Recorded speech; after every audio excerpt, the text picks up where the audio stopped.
Usapan natin ito. Ba't ka ba aalis? Ba't ka maglalayas? Umalis ka sa harapan ko! Umalis ka sa harapan ko! Sandali lang! Sandali! Goryo! Hoy, hoy, hoy! Badong! Benjo, ano to? Pigilan mo nga to. Problema nyo. Uy, Ano pa babalikan ko dun sa bahay na yon? Ay, wala naman akong lugar dun sa pamilya na yun eh! Ano bang silbi ko?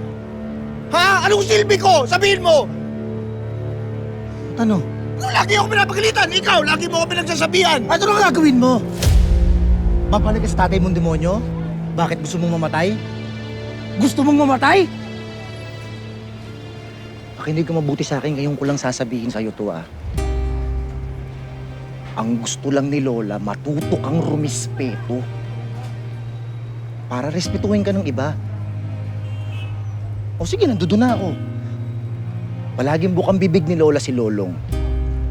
Masisisi ba natin siya mabait yung tao, tol? Diba? Palagi man napapabasag ulo, hindi maiwasan yun eh.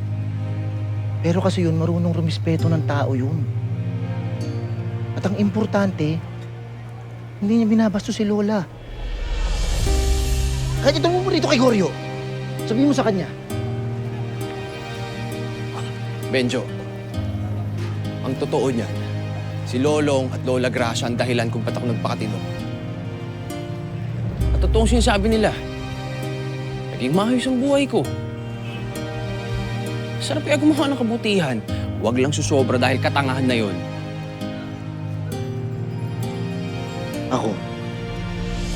Akala mo ako hindi ako apektado? May at may rin naman akong kinukumpara ni Lola kay Lolong Pero naiintindihan ko siya.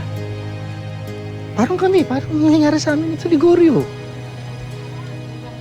Gusto kong subukang maging mapagpatawad, gusto kong subukang maging mabuti kasi nagiging inspirasyon ko si Lolong, nakikita ko yung balik na swerte sa kanya Gusto ko rin yun. Gusto ko rin makita mo yun, tol.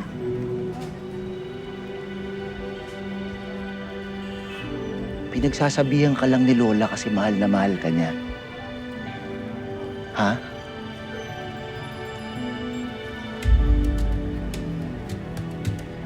Kaya halika na. Halika na. Halika tayo doon. Pag nalaman pa ni Lola to, baka atakin ulit sa puso yun Anong atakin sa puso? Natake siya dati sa puso nung nawala ka. Natake siya sa sobrang nervyos. Bakit di mo na sinabi sa akin? Bakit hindi mo sinabi sa akin? Ayaw niyang malaman mo Kasi ayaw niyang mag-alala ka, bata ka pa noon, hindi mo maiintindihan. Pero na, ikaw naman Kilalang kilala kita. Alam ko, ayaw mo na umuwi sa tatay mo. Ano? Laki-laking tao nito, masyadong matampuhin. Okay na ha? Aray. Sorry. Jo, Masyado kang pabigla huwag na naman ulitin yun. Ano? Ay nako,